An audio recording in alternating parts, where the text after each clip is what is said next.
good people.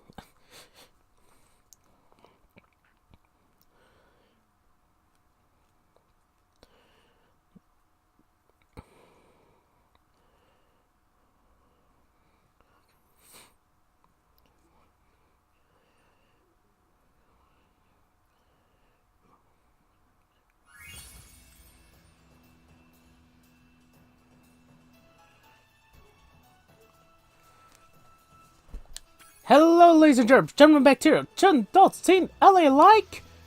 Welcome to Spyro Reignited Trilogy. And yeah, this is a new series I'm doing, semi.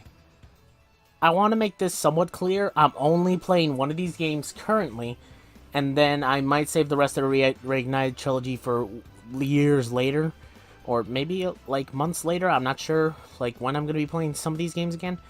But for now, I'm only playing the first Spyro Reignited Remaster, whatever you want to call it, game in this trilogy. And then after that, maybe I might play the original Spyro on PS1 later down the line. And then I'll play Spyro 2, and then play maybe the Reignited 2. It'll be weird, but it'll be different.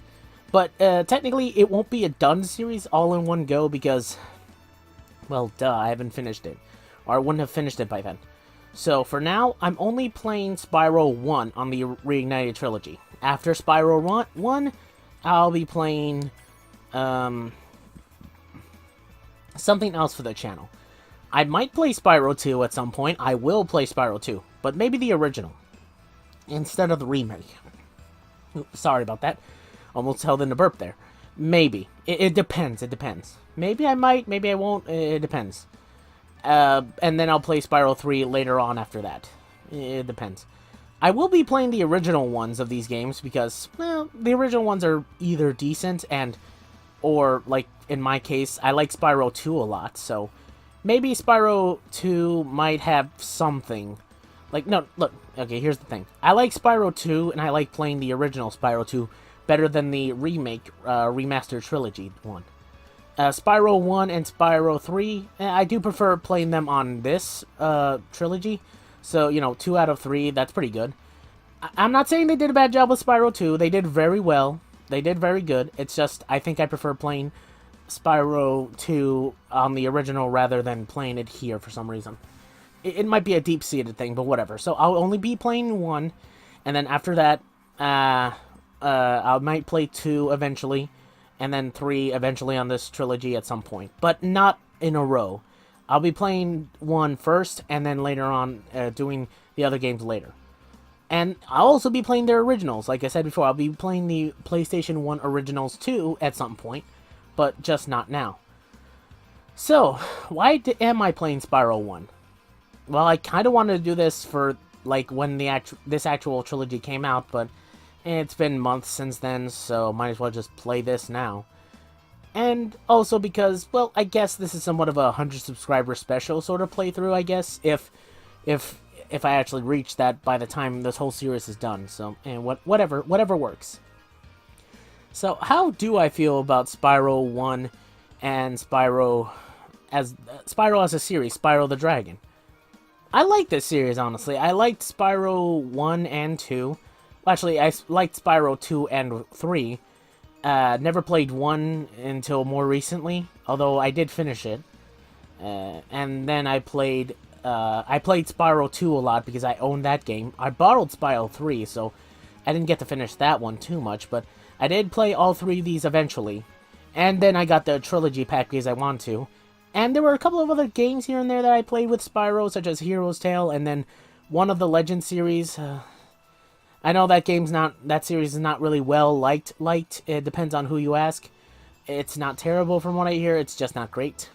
So there's that, which I'm not gonna complain about because I'm not here to critique that. So, what am I gonna do for this series? Like, what am I gonna do for each of these games, or at least Spyro 1? I'm going to try my best to 100% complete Spyro 1, 2, and 3 on this trilogy. At some point, but for now I'm going to try to complete Spyro 1 100% or more. It depends on how you look at the percentage. So you'll be seeing that. You may have noticed that I did have this save file right here. Well, originally this percentage thing was at 100% for each of the games. It's just I deleted it just so I could restart because I wanted to. And now I'm restarting again with this series because, well, I just want to showcase it. So, after I complete Spyro 1, I'll be playing, I'll just end it off there for this series, and then wait a little bit later, and then if I get to Spyro 2 on the Remastered Trilogy, 100%, I'll 100% complete that, and then after that, I'll go about doing other stuff, you know? So, you know, there's that. I'll be doing that, at least. But, I do want to make this clear. If you've noticed by the title of the video, it says Spyro the Dragon, right? And then it says, like, you know, the Spyro Reignited Trilogy. That's how I'm labeling this series, because this series will be labeled Spyro Reignited Trilogy. The way I'm separating these episodes to when eventually I do play Spyro 2 and 3 is by their titles. You know, I'll play Spyro the Dragon right now and label it for this episode, and then when it ends, I'll possibly label it as some type of ending, but it won't be the end of the series. It won't be the end of the Reignited series. But when I do get to Spyro Ripto's Rampage at some point, I'll label the next episode for that. You know, Ripto's Rampage, or Spyro Ripto's Rampage, or Spyro 2 Ripto's Rampage, and then, you know, the Reignited Trilogy, just to separate it from the other episodes, and then any episodes that follow that, you know, do the same thing.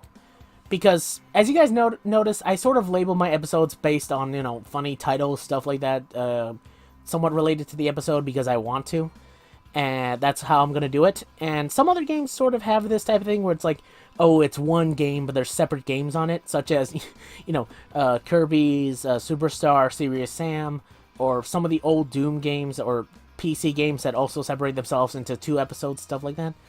I'll be doing that type of thing for other episodes like that, where, you know, each thing that's separate from the game is separate to it, and then I have to stop, you know, press pause, record, and then re-record the next part because it's like, oh, it stops here, I have to load up the other game and put it here. I'll label those as one series, but I'll label the episodes accordingly to when, you know, it breaks. So, this will be just named Spyro the Dragon for the first episode of the Reignited Trilogy, and then when I get to the part with Spyro 2, I'll just label that Spyro 2 I'll, you know, label that either Spyro 2 or Spyro Ripto's Rampage, and then Spyro Year of the Dragon and such. So, I just want to make that clear for anyone who's, like, a bit curious by the title of the video. And, you know what, let me just get to it, okay? Let's start off with Spyro 1, In the World of Dragons. Subtitles are on, so, you know, I won't be talking through these, but I will give commentary here and there. And I think I left subtitles on, right? I did, I think. I hope I did.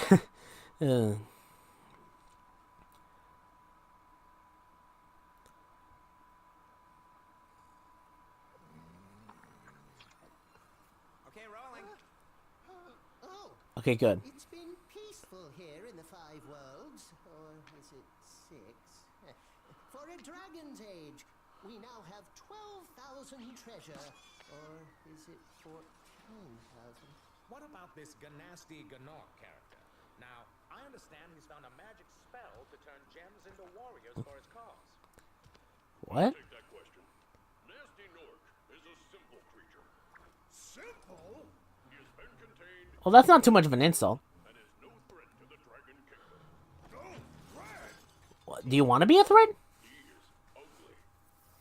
Ugly? Okay, that one's hurtful. I'll admit, calling him ugly is a little bit hurtful. Oh, god damn it. Looks like I've got some things to do. Wouldn't Nasty Nork have seen that? Oh, well, he did see that, but I guess he just doesn't care. Ah, the old boob tube. Seriously, I kind of miss TVs like that. Kinda. Doesn't mean I want them back, but still. And that's it, really. The story in 1 and Spyro the Dragon is very simple.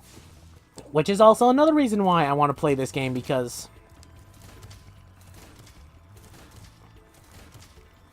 Sorry, I get, like, excited from that. Anyway, Well, I just like the physics of it. It's like, oh, it pushes inward. Like, ooh, that's so cool. What's behind it?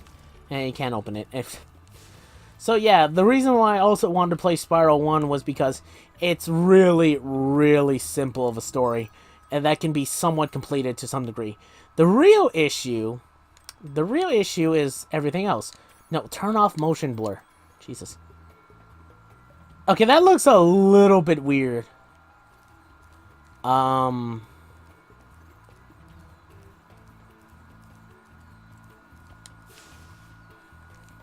Okay, hold on. Let me see that again with motion blur on.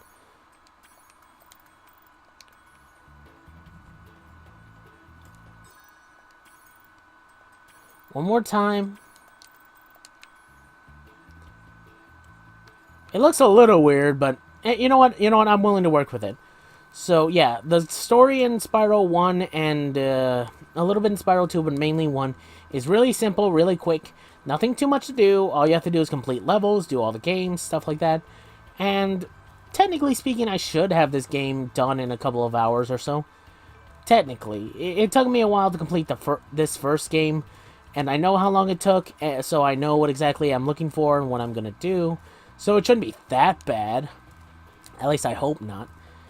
And after that, yeah, I'll just complete the game and do everything. So the way this game works into how you complete it is that you have to collect or, free these gemmed dragons or these green crystal dragons.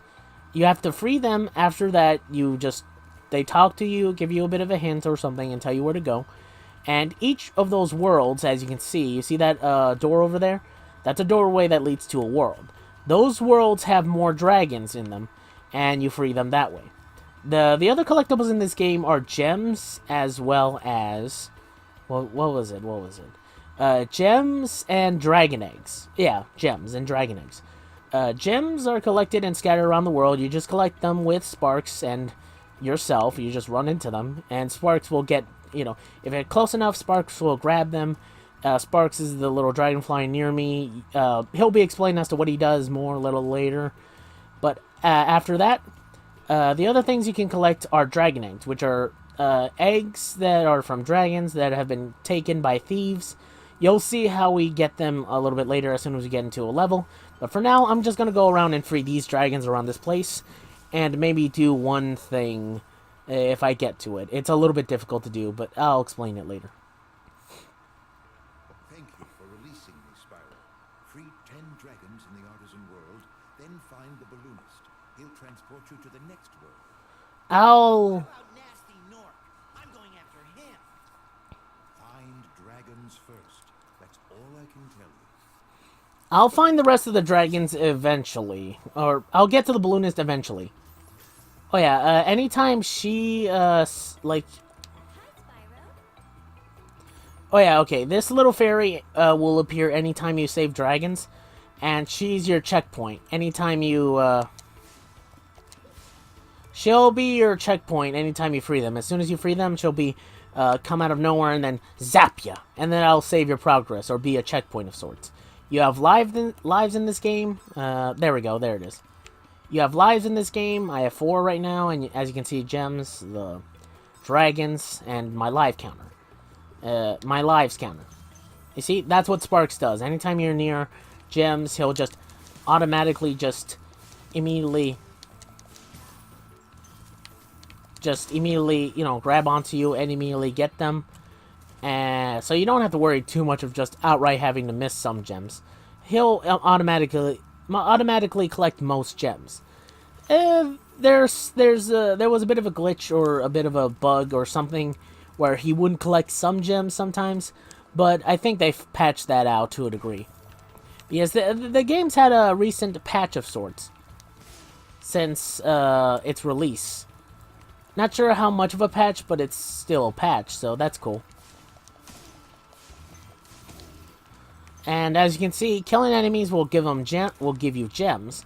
Although, the enemies will respawn as soon as you leave the world, so keep that in mind.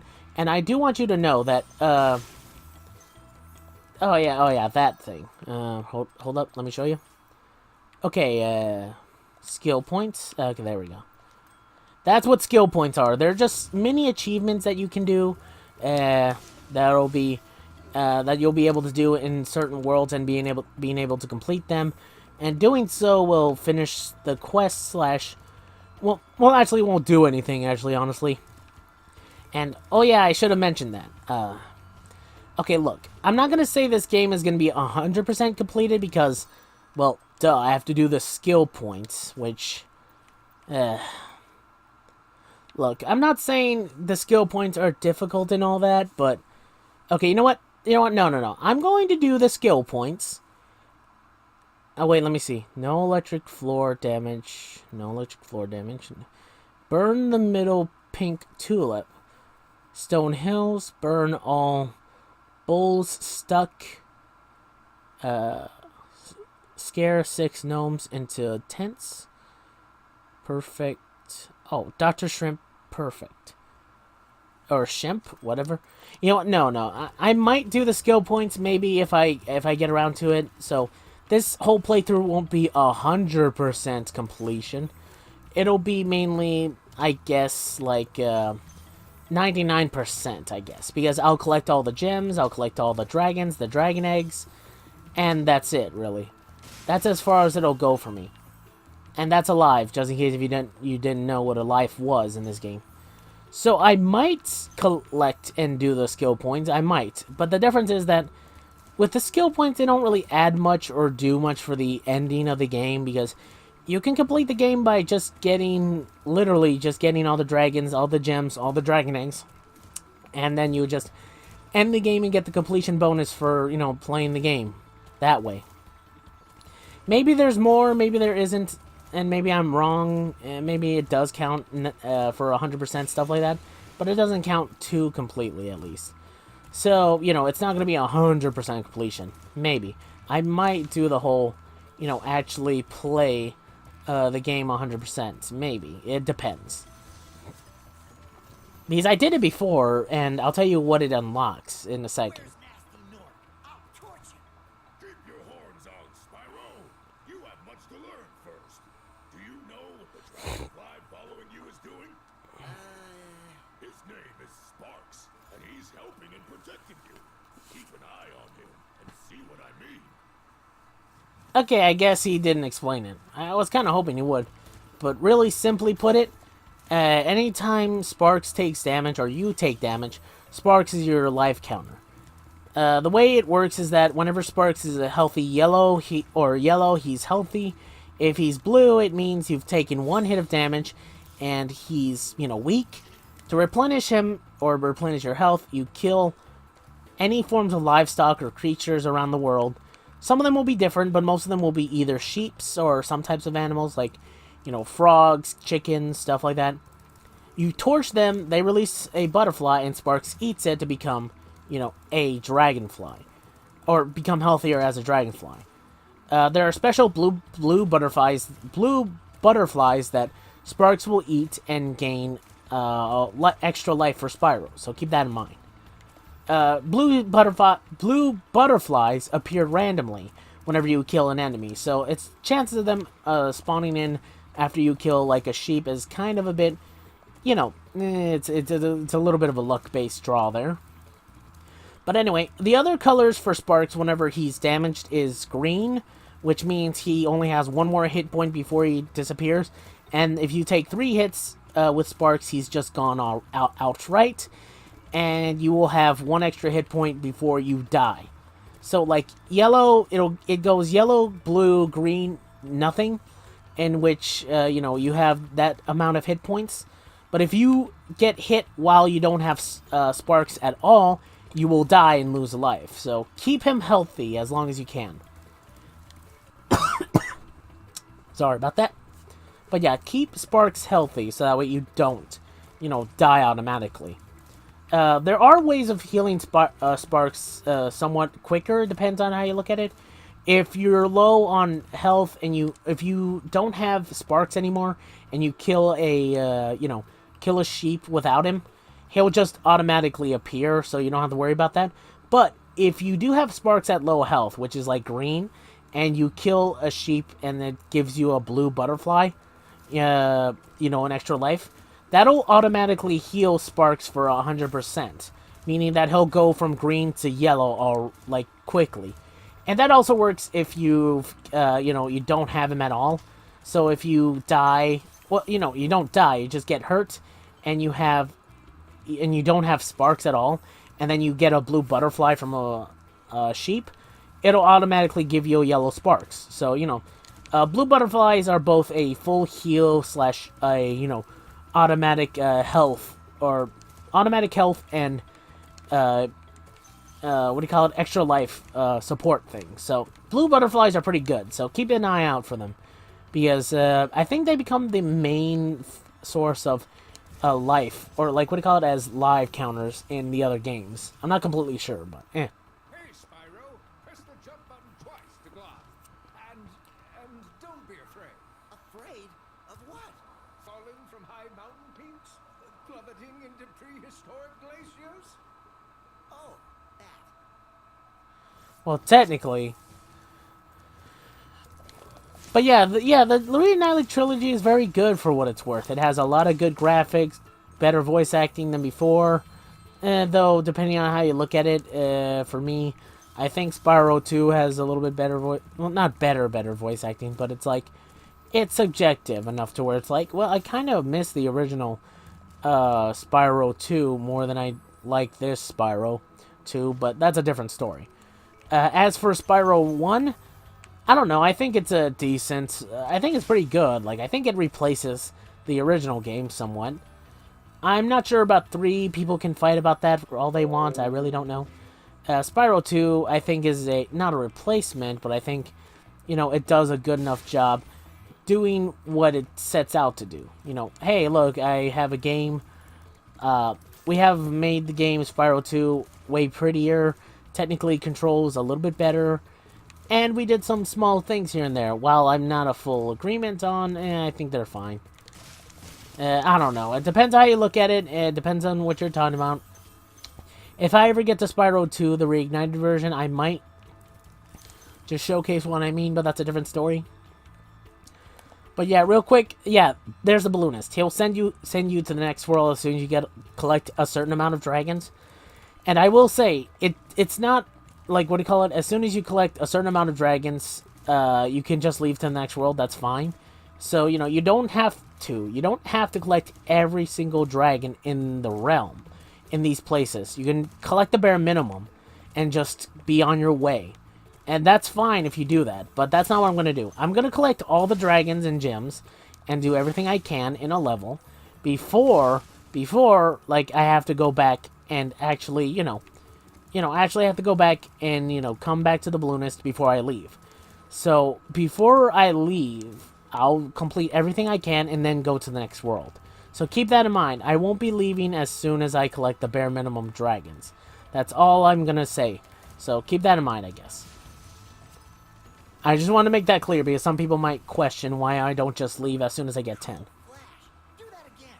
The artisan's boss is through a portal in the dragon mouth. Sheep, could you, could you just, You must complete one of the other artisan lands. Oh yeah, there's also this stuff where it's like, oh yeah, I can't go in here until I collect other dragons, so. Yeah, that's fine and all, so. Sorry if I didn't get to do anything and just did a whole lot of explaining, but then again, this episode is just labeled Spyro the Dragon, so I guess it's a little bit of a take here and there for me, at least. For now, let me just showcase this, I guess, because might as well do something in this episode.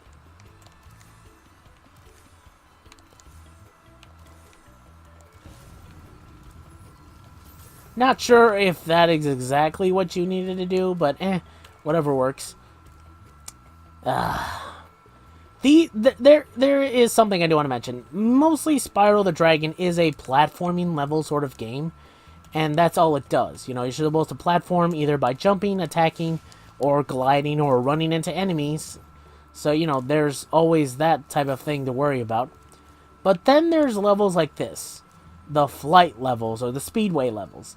These levels are just you flying around as a dragon, or flying around as Spyro, and all you have to do in these levels is torch and hit enemies in certain patterns in certain ways until you can complete it.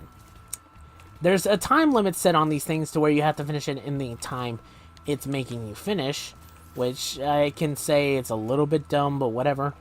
And after you complete the levels, well, you kind of need to complete the levels in order to get 100% completion at this game. So I'll be playing them also. Not sure if I'll be playing it first, but I'll be playing those levels eventually. And then after that, I'll just, play regular levels. So, there's that. So for now, I think I'm just going to end off the episode here. Again, this is all explaining / just gameplay explanation that I think it's necessary, but I just wanted to, do because, well, again, the episode's labeled Spyro the Dragon. It's going to be really weird to explain how this works, all that other stuff. Oh yeah, by the way, yeah, as you notice, I'm pressing the right and left bumpers, and what they do is just basically do that. They allow Spyro to just roll across the ground, do a dodge roll left or right, depending on which one you press. The right trigger, or R2, just basically has Spyro fire his breath 2, which you can do with the circle button. Square is charge, jump is X, and I don't think triangle does anything right now. All it does is press free look, where you just move and look around with Spyro's head, and that's it. So, all that stuff goes. It's really just basic stuff, except for the rolling, this stuff. So, anyway, guys, I guess I'll just leave it off here. If you guys enjoyed this episode, leave a like, comment, subscribe for more, and tell others about this whole new series I'm doing, I guess, for Spyro the Dragon. Anyway, guys, I hope you enjoyed this video. If you did, leave a like, comment, subscribe for more, and I'll see you all next time in the next video. Until then, sayonara, my bots, or take care, sayonara, my bots. Still trying to figure out how to do an outro.